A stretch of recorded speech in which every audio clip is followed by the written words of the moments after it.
Oi povo, estou de volta hoje, estou sozinha de novo.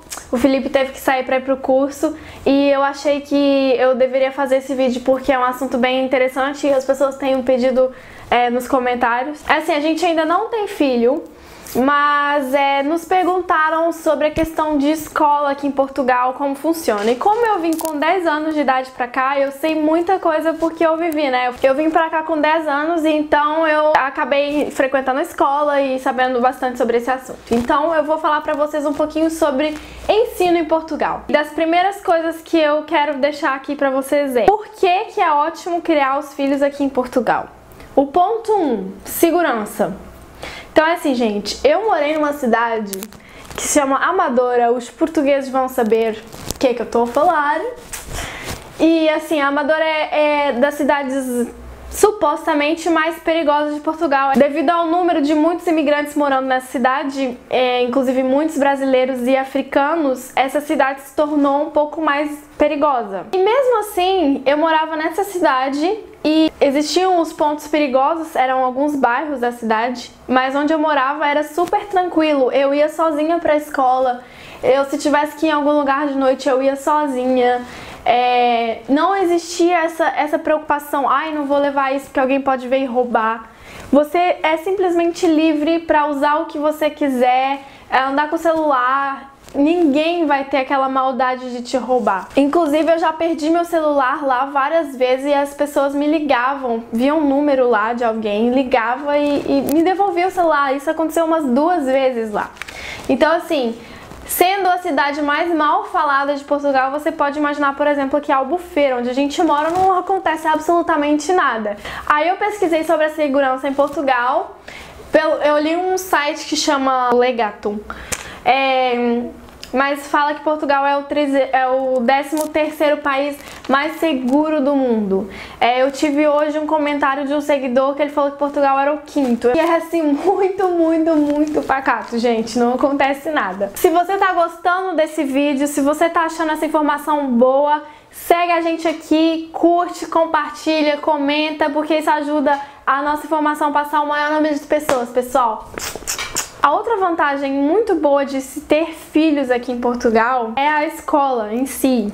Então eu pesquisei, não existe um órgão que meça, tipo, esse país é o melhor de ensino do mundo. Eu não encontrei isso, tá? Eu vou dizer também que eu não tô tendo muito tempo pra fazer uma pesquisa muito a fundo, mas eu não encontrei. Eu encontrei, tipo assim, esse órgão que chama PISA, o ranking da PISA, ele mede matemática, letras, ele vai medindo por áreas. Então, Portugal está em 31º lugar em 65 países, ou seja, está ali na média, né? E o Brasil está em 58º em 65 países, isso na área de matemática. E na área de letras, o Brasil está no 55º lugar e Portugal está no 33º. E em ciências, o Brasil está em 59º, gente. Tá muito ruim. Portugal está no 36º. Então, e ainda falaram que Portugal não está mais acima porque eles são tão exigentes aqui na escola que eles reprovam muitos alunos. E esse ranking aqui, ele mede, ele tem lá um fator de reprovações, que se o país tiver muitas reprovações, ele vai descendo naquela escala. Portugal poderia estar ainda numa colocação melhor se não fosse essa questão deles darem bomba para muitos alunos, porque eu sei que eles dão. Ou como diz aqui em Portugal, chumbar. Então, aí eu pesquisei, né, e organizei por anos, assim, mais ou menos, para os pais saberem o que vai acontecer quando chegarem aqui. Os horários do ensino primário, comecei. As crianças entram às 9 e saem às 4. E elas têm só 3 matérias, que é matemática, português e estudo do meio. Estudo do meio é geografia, história e ciências. Tá tudo ali misturado. E aí tem as outras matérias extracurriculares, que é educação musical, educação física, tem inglês, artes plásticas. Isso tá tudo incluído nesse horário. Se os pais quiserem manter os filhos ainda mais tempo na escola, em vez de eles saírem às 4, eles saem às 5h30 e fazem mais outras atividades que depende muito do que a escola oferece. Cada escola de cada cidade tem um currículo que ele pode oferecer de aulas extracurriculares. Por aí vocês veem que é quase o dia todo na escola, né? O ensino fundamental, que chama ensino básico aqui em Portugal, varia entre as 8 da manhã às 6 da tarde. É assim, na escola que eu estudava na Amadora, na minha querida Roque Gameiro, quem conhece sabe que é uma escola muito boa. Escola, eles organizavam mais ou menos assim. Existiam turmas da manhã e turmas da tarde. As turmas da manhã tinham as matérias, vamos dizer assim, mais extracurriculares, mais práticas, à tarde. E as turmas da tarde tinham na manhã as aulas, por exemplo, educação visual, que é artes, música, educação física, educação tecnológica. Esse tipo de coisa mais prática, eles deixavam sempre para o oposto do turno, entendeu? No meu caso, eu estudava o dia inteiro, vamos supor assim, das 9 às 6 horas durante 3 dias na semana, e 2 vezes por semana eu tinha só a minha carga horária de turno da tarde, que eu era do turno da tarde. No 5º e no 6º ano, que é considerado o segundo ciclo aqui, você tem português, inglês, geografia, história, matemática, ciências, educação visual e tecnológica, que é artes, educação musical e educação física. Ou seja, no 5º e no 6º ano você tem 8 matérias. Aí quando você passa para o 7º, você passa para o 3º ciclo. E aí aí aumenta muito. Aí você tem português, inglês, uma segunda língua, que, por exemplo, aqui em Albufeira você tem a opção de escolher ou espanhol, ou alemão, ou francês. Na minha época era só francês mesmo, e aí eu estudei francês. Matemática, ciências, físico-química, história, geografia, educação visual, educação tecnológica, ou seja, a educação visual e tecnológica do primeiro ciclo passa a ser 2 matérias diferentes, separadas. Continua com a educação musical, educação física e 2 matérias opcionais, que é TIC, Tecnologia da Informação e Comunicação. É para aprender sobre computador, mas eu acho que já muitas escolas nem oferecem. E educação religiosa, que, por exemplo, na escola que eu estudei, que já não era mais na Amadora, que já foi em Queluz, tinha tanto educação religiosa católica como religiosa evangélica, que era muito interessante também. Aumenta bastante, né, a carga horária. As crianças ficam praticamente de 8 a 6 na escola. É bem pesado. Mas é assim, uma certeza que vocês podem ter. Se o seu filho prestar atenção na aula, ele vai sair com um nível de conhecimento que do ensino básico, não estou falando do ensino médio, do ensino fundamental, ele pode sair com um conhecimento superior a várias pessoas que fazem faculdade no Brasil. Claro que depende muito da criança, né? Se a criança não prestar atenção na aula, também é impossível de você querer que seu filho seja aplicado. Mas pelo fato de você ficar tanto tempo, da criança ficar tanto tempo na escola, ela absorve muito mais informação. Eu, por exemplo, tudo que eu sei sobre história, tudo que eu sei sobre, por exemplo, o inglês eu aprendi na escola aqui, e o inglês aqui em Portugal, quando você termina um ensino fundamental, lá está, se o seu filho prestar atenção na aula, ele vai sair fluente. O francês também, eu que não prestei atenção na aula, então eu sei, assim, bem básico de francês, mas dá pra você pegar bases muito legais em educação musical, sobre ler partitura, você aprende as notas. Então, assim, é bem rico, é um outro nível, sabe? As pessoas chegam aqui, quando a gente fala super bem, as pessoas só vindo aqui para entender o que a gente fala. É um ensino muito bom mesmo. Ensino médio, que chama ensino secundário aqui em Portugal. A coisa mais legal que eu acho sobre o ensino médio aqui é que você não é obrigado a fazer todas as matérias mais.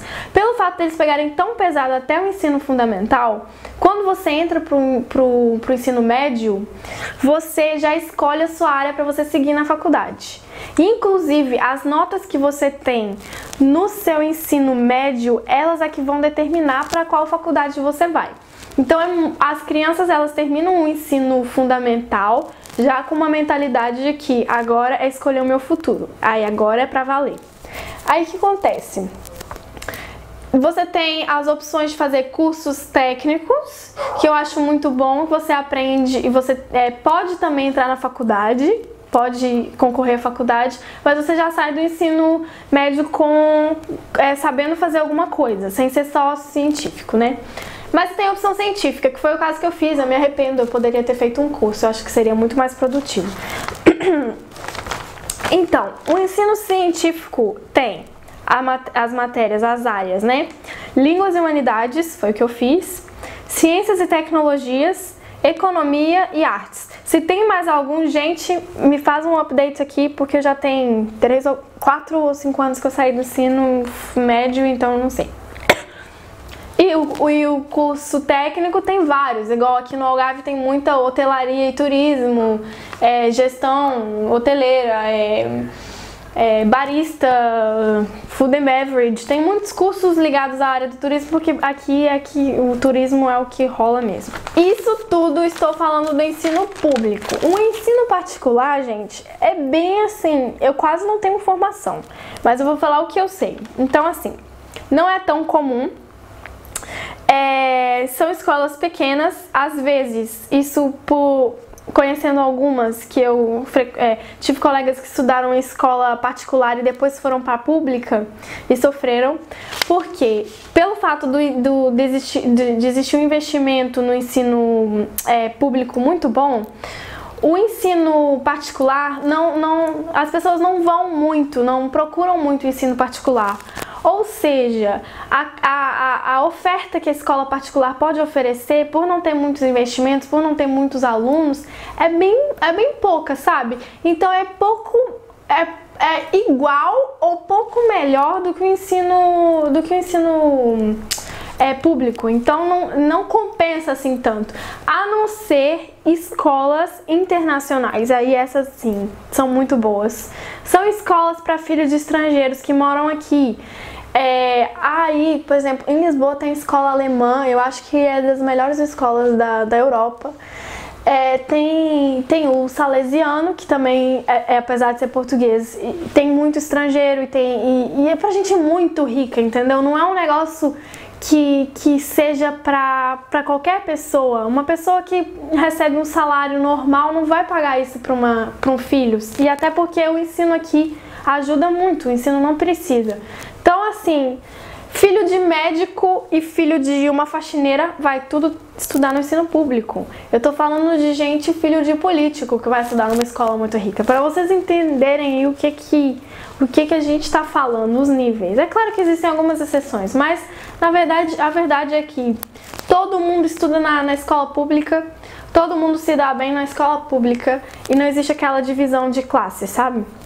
Isso eu acho muito legal. Eu tinha colegas que eram filhos de médicos e tinham exatamente o mesmo ensino, o mesmo acesso à educação que eu tinha, que os meus pais nunca foram ricos. Então, assim, isso é muito legal. Agora eu vou falar de uma coisa assim bem mais polêmica, que é o ensino domiciliar, que se chama aqui em Portugal, que é o homeschooling, que nem sequer é legalizado ainda no Brasil. Ou se há muito pouco tempo. Eu acho que já foi legalizado, mas ainda tá assim num processo bem diferente. Então assim, gente, aqui em Portugal quase ninguém faz.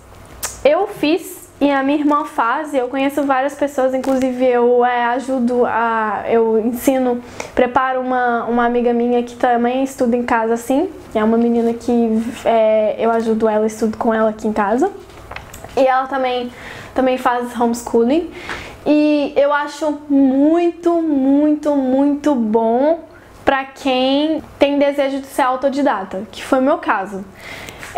Eu fiz o meu ensino, o meu secundário, eu tinha feito o 10º ano na escola, mas eu não me adaptei muito bem e decidi sair e fazer tudo em casa, e correu muito bem, graças a Deus. Mas aquilo não é pra todo mundo, não é todo mundo que consegue, é preciso muita força de vontade, você tem que ser bem organizado e não é fácil. Eu não vou dizer pra vocês que é fácil.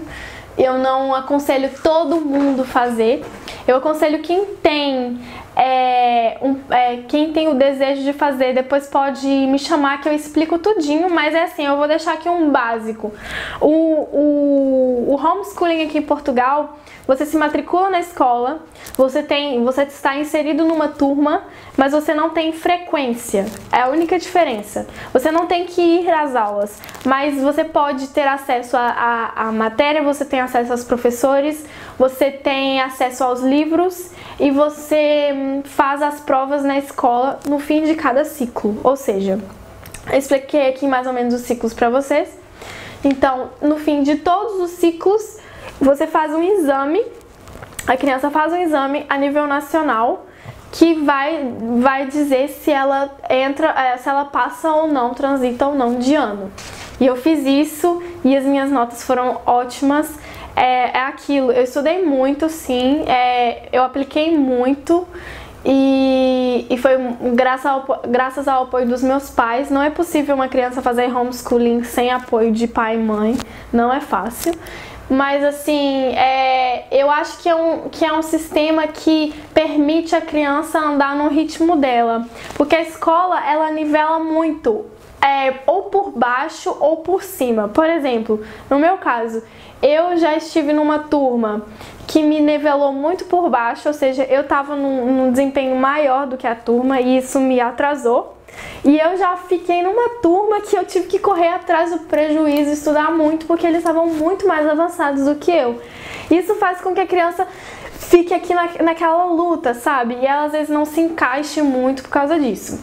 Fora a questão de você conseguir se auto-ensinar, que essa parte é muito legal, aquela capacidade de você conseguir aprender por si próprio sem preço. Existem os clubes nas escolas, que eles chamam aqui, que são de atividades extras ainda, que são feitas no fim de semana ou são feitas no horário do almoço, que são geralmente tudo relacionado com esporte, com artes, por exemplo, clube de música, de dança, de arte, de línguas, de xadrez, de teatro. Todas as escolas oferecem. Aí você vai para campeonatos. Na minha escola, por exemplo, tinha o de vôlei, tinha de tudo, sabe? E aí a criança, ela se insere ali e inclusive, quem faz homeschooling pode ter acesso a esse tipo de atividade extra, que é super legal. Porque a criança, ela não fica sem aquela parte da socialização que todo mundo fala. Apesar de que socialização não é só feita dentro de uma escola, as pessoas sempre usam esse argumento, mas socialização não é obrigatoriamente ligada à escola. Você pode inserir o seu filho em vários outros ambientes que ele vai socializar também. Por exemplo, nos clubes, que ele vai estar ali na escola, ele vai estar fazendo esporte, mas ele não vai ter que ficar preso a uma sala de aula e preso a essas cargas horárias que são muito grandes, né? Então é isso, pessoal. Espero que vocês tenham gostado desse vídeo. Comenta, curte, começa a seguir a gente, porque isso ajuda muito. E se quiserem que a gente faça mais temas assim pedidos, é só escrever aqui embaixo e até o próximo vídeo. Tchau, tchau!